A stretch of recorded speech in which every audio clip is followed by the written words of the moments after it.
Hello， 大家歡迎大家收睇 Man Home Tech 嘅 YouTube Channel。今集比較兩部小米最新嘅旗艦機啦，就左手邊小米15同埋右手邊Poco F7 Ultra。咁最平只需4499蚊就能夠玩到最新最頂尖嘅 Qualcomm Snapdragon 啦8 Elite 處理。咁陣間就會幫大家做個全方位規格大比較，再加埋買機分析。咁希望可以幫大家揀到部啱心水嘅小米高階機啦。一直以嚟，小米國際市場淨係用小米品牌推出旗艦作啦，咁而紅米啦、Poco 啦就係推出低一級檔次嘅產品，但嚟到今年情況就有逆轉啦。咁小米啦今年推出 Poco F7 Ultra 都係 Poco 第一部旗艦作嚟嘅，咁配備咗最新8 Elite 處理啊，咁多項規格都可以去到真旗艦水平。話說之前條片啊，就詳細同大家比較咗 Poco F7 Pro 啦，同埋 F7 Ultra， 咁未睇朋友啦都好歡迎翻去了解翻啦。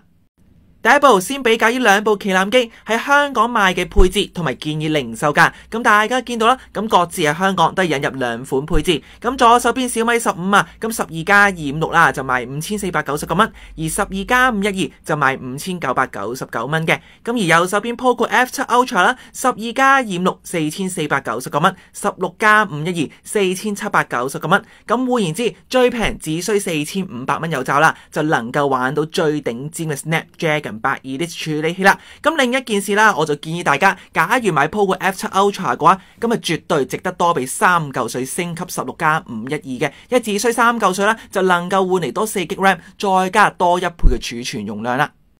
睇完價錢，相信唔少朋友就會發現啦 ，Poco F7 Ultra 啦，比小米15就平咗千零蚊左右嘅，就會直覺覺得啦，佢規格就應該不及小米15。咁但係今集啦，我就推翻呢一個預設答案，我要話俾你聽 ，Poco 咧平價係唔一定輸俾貴千幾蚊嘅小米15啦，有部分規格仲好過小米15噶。咁陣間我做規格大比較，你就會知道答案噶啦。賣定關子 ，Poco F7 Ultra 比起小米15平咗千零蚊，咁但係都有幾項過人之處，打贏咗小米15嘅。第一就係佢記憶體啦，而第二個螢幕係更加大、更加清晰。第三就配備咗獨立顯示晶片，而第四佢有線插電速度係快過小米15噶。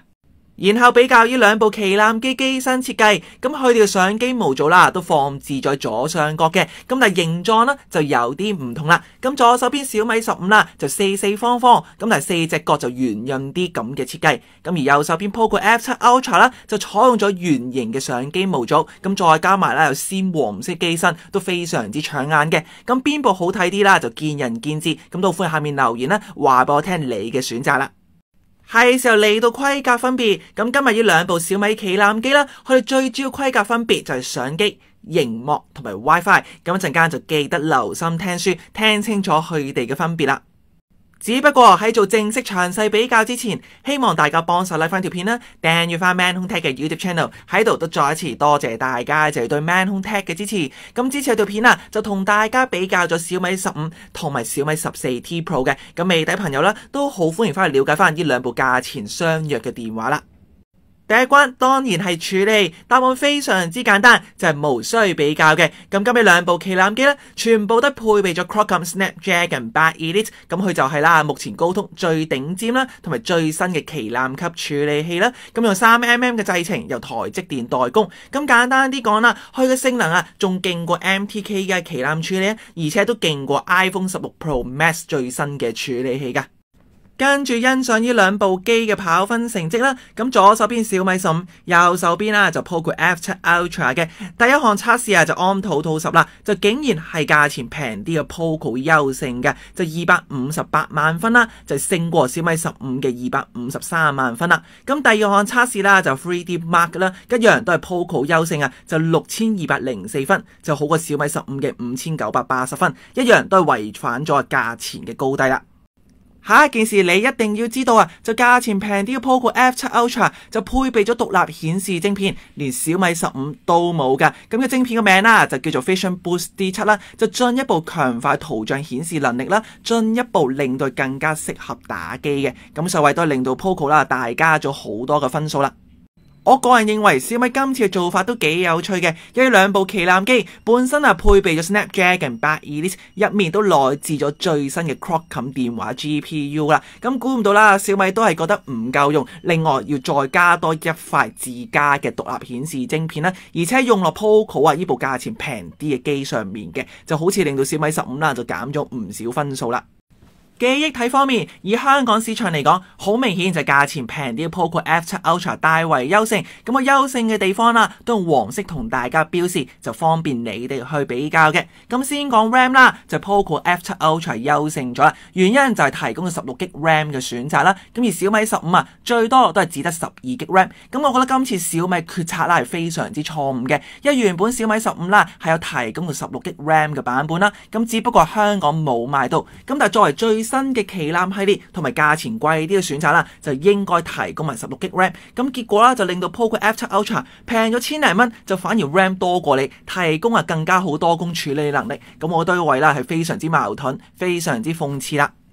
至於 storage， 呢兩部機一樣都提供咗 256GB 啦，同埋 512GB 呢兩款選擇嘅。咁但由於佢哋都係唔支援 micro SD 嘅卡，咁所以買機之前都係考慮清楚到底夠用啦，定還是唔夠用。咁順便都想補充翻啦，小米15原本係有提供到 1TB storage 嘅選擇嘅，咁只不過香港小米又冇引入到啦。咁對於真正旗艦機嚟講，賣緊5000幾蚊以上啦，其實香港小米係應該大膽引入16+1TB 版本，令到優先過 Poco F7 Ultra， 多一個誘因令人哋肯俾多千幾蚊去升級噶。咁所以今次小米去嘅做法，我真係有啲不解嘅。咁再加多嘢 Poco F7 Ultra 打低咗小米15啦，就係 storage 嘅記憶體選用咗最新最先進嘅 UFS 4.1， 就好過小米15嘅 UFS 4.0 噶。咁所以再一次就證明，咦，原來平啲啦，就反而規格係勁啲啦。嚟到熒幕規格，我都唔知道點講好因為各自啦有一勝一負啦，真係好難去作出選擇嘅，咁都係個幾棘手嘅問題啦。咁先個熒幕尺寸啦，咁小米15就係一部小巧嘅旗艦機啦，咁所以個熒幕就細少少，就 6.36 寸，而右手邊 Poco F7 Ultra 就 6.67 寸，就比較適合目前主流中意大熒幕嘅朋友。咁然後啦，呢兩部機熒幕材質都係 AMOLED，就無需比較。好啦，嚟到 Poco F7 Ultra 嘅優勝之處，就係熒幕嘅解像度更加高，熒幕嘅細緻度更加好可以帶嚟更加細緻清晰嘅顯示效果啦。咁就估唔到，咦，原來價錢平係千零蚊就反而清過小米15啦。咁大家見到啦 ，Poco F7 Ultra 526 PPI 真係冇得鬥噶啦。相反，小米15啦就只係460 PPI。咁雖然係咁樣講啦，咁其實一般使用嚟講啦，460 PPI 都非常之夠用，肉眼都好難分辨出啦，剩翻個少少嘅分別嘅。咁最尾呢兩部機最高 peak 嘅亮度啦，都3200 nits 就無需比較嘅。剛才比 Poco 先勝一仗，咁依家就要講翻小米15佢熒幕係咩地方啦，可以打贏翻 Poco F7 Ultra 嘅。咁個答案就係熒幕刷新率啦，同埋佢嘅技術。咁小米15咧就用上更加先進同埋成本更加高嘅 LTPO 技術啦，咁就可以做到1至120 Hz 動態刷新率調整。咁相反啦 ，Poco 就係固定咗啦，一係啦就60 Hz， 一係啦就120 Hz， 就做唔到 LTPO， 咁成本啦就低翻啲啦。咁另外都令到 Poco F7 Ultra 啦，顯得好似冇咁似一部真正嘅高階機啦，或者旗艦機嘅。咁跟住啦就係個調光嘅問題啦。咁小米15啦，官方嘅聲稱用上全 DC 調光，咁而 Poco F7 Ultra 啦就3840 Hz 嘅 PWM 啦。咁最尾呢兩部機都用上小米自家嘅 Shield Glass 螢幕啦。咁所以個位就交翻自己決定，咦，到底係呢種玻璃好啲定還是係平時嘅康寧好啲睇完頭先一系列嘅規格比較，你就會發現 Poco F7 Ultra 啦，即係一部非常之高性價比嘅旗艦機啦，比人哋小米15平咗千零蚊，只需5000蚊有找原來佢咁多項規格咁打得嘅。咁只不過小米刻意相機部分留有一手，就令到 Poco F7 Ultra 啦係落後過小米15。話俾你聽，如果你影相靚呢，你就應該俾多千零蚊啦。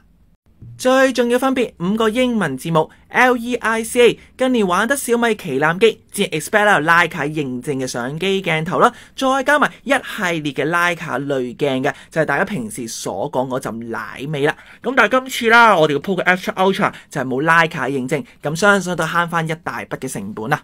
首先列出呢兩部機後置相機基本陣容啦，咁大家就會見到佢哋都齊晒目前旗艦機嘅3部啦，包括咗主鏡頭、廣角鏡頭同埋長焦鏡頭。而第二件事，左手邊小米15啊，3個後置鏡頭全部都係徠卡認證，而相反右手邊 Poco F7 Ultra 咧係完全冇徠卡認證。咁換言之，中意徠卡朋友啦，就俾咗千零蚊買個5個英文字母翻嚟啦。咁第三件事啊，就表面上呢兩部機主鏡頭啦都係5000萬像素加埋 OIS， 咁但係真係發現啦，其實實力係相差非常之大嘅。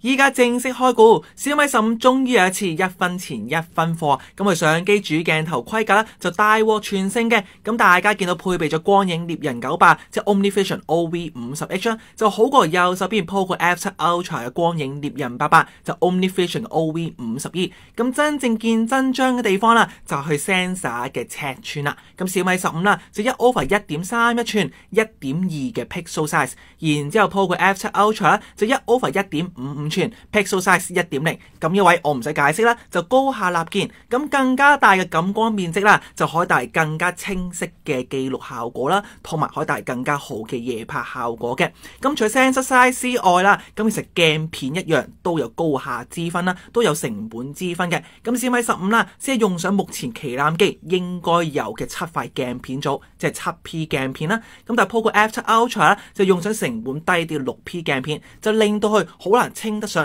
係一部真真正正一最頂尖嘅旗艦機啦。依項比較，同時話俾你聽，做人千祈唔好太表面㗎。咁表面上啦，呢兩部機主鏡頭都寫住5000萬像素啦 ，OIS 光學防手震。咁一般消費者冇睇我哋嘅節目懵盛盛啦，就會以為咁呢兩部機影相質素啦係應該一模一樣嘅。咁但係今日你就有福氣啦，睇完我節目你就會知道，咦，原來係有咁大嘅分別㗎喎。廣角鏡頭一樣都係小米15優勝，再下一城啊！咁5000萬像素鏡頭 sensor size 就1/2.76寸嘅，咁而 Poco F7 Ultra 咧就3200萬像素1/3.42寸。咁呢位啦都唔使解釋啦，一個大啲，一個細啲，咁所以一個清啲就另一個冇咁清啦。咁同時間大家都會見到啦，呢兩部機都用上 Samsung 嘅感光元件啦嚟做呢個廣角鏡頭嘅。不過呢兩部機嘅長焦鏡頭啊，佢哋用嘅感光元件同埋功能啊係一模一樣，就無需去比較嘅。咁所以中意影長焦嘅朋友啦，咁就可以留意翻一點啦。咁大家見到呢兩部機都係5000萬像素嘅長焦鏡頭啦，用上 Samsung ISOCELL JM5，咁就係一款比較新啲嘅感光元件嚟嘅。咁一樣啦，都係1/2.76寸啦，可以做到60mm 嘅焦距，帶嚟2.5倍嘅光學變焦噶。咁再加埋支援 OIS 光學防手震啦，都係目前旗艦機嘅長焦鏡頭應有嘅規格。咁再加多一樣嘢啊，就係呢兩部機長焦鏡頭係可以做到浮動長焦啦，可以影到10cm 嘅微距，咁長用又得，短用都得嘅。講完後置鏡頭，咁係時候講一講前置鏡頭啦。咁呢兩部機都係3200萬像素嘅自拍鏡頭啦。咁最大嘅分別就係個廠商啦。小米15啦，佢感光元件就 OmniVision 嘅，咁而 Poco F7 Ultra 啦就用翻 Samsung 嘅感光元件。咁就望一望啦，你自己本身係有冇 preference 喺度啦。咁至於個尺寸啦，咁其實差唔多啦，一個就1/3寸，咁另一個就1/3.42寸。咁大家當差唔多呢，其實就 OK 噶啦。如果閣下係徠卡 fans， 對徠卡嘅認證同埋濾鏡情有獨鍾，但係你個 budget 又少過5000蚊嘅話，可以考慮翻小米嘅 14T Pro 啦。除咗徠卡認證之外，佢主鏡頭廣角鏡頭感光元件仲大過 Poco F7 Ultra， 就適合中意影相啦，但係 budget 又未去到5000蚊樓上嘅朋友啦。教你一條片就好詳細同大家比較小米 14T 啦，同埋小米 14T Pro 嘅，咁當中都做咗好詳細嘅分析，咁未睇朋友啦都好歡迎翻去重溫翻，進一步了解呢一部可以平玩徠卡鏡頭嘅好機啦。好啦，講到粒電同埋叉電速度各自一勝一負，再一次證明Poco 價錢平過人啦，規格未必輸蝕過人噶。咁先講粒電嘅電量，我就認為打成平手嘅，一相差個60mAh，大家當冇到咁就 OK 啦。咁然後咧就有線叉電速度就 Poco F7 Ultra 大為優勝就支援120W嘅有線叉電啦，係一個好大嘅優點。咁相比之下，價錢貴千零蚊嘅小米15只得90W嘅有線叉電，相差成30W咁多啦，就好明顯遜色得多啦。咁最尾啦，小米15就憑住無線叉電規格反敗為勝嘅。咁大家見到啦，表面上呢兩部機都支援50W 嘅無線叉電速度啦，都靚靚仔仔。咁但小米15就另外加入咗10W 嘅反向無線叉電。咁有時啦，身邊嘅朋友有需要嘅話，你都可以救佢哋一命嘅。咁但係講就咁樣講啦，我就認為 Poco F7 Ultra 論一般日常使用嚟講啦，佢嘅規格係比較實在嘅，因為每日啦都要做有線叉電速度啦，快30W就係快30W。咁但係小米15嘅反向無線叉電，咁講真，一年啊有冇10次會用到嘅功能啦？咁我同你都心中有數啦。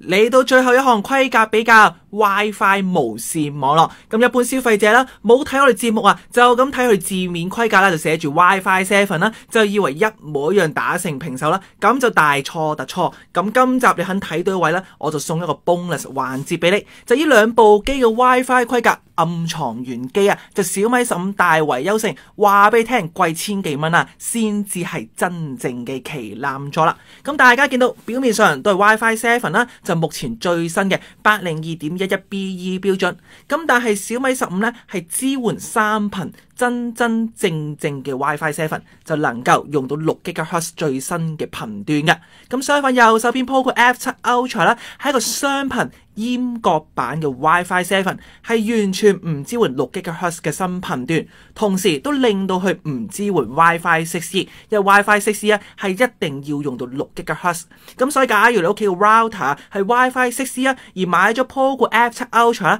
咁就大鑊啦，因為你實際嘅網絡連線就會一跌就跌咗落 WiFi 6噶啦。咁所以買之前呢，就記得考慮清楚，你需唔需要6GHz，需唔需要玩到3頻啦。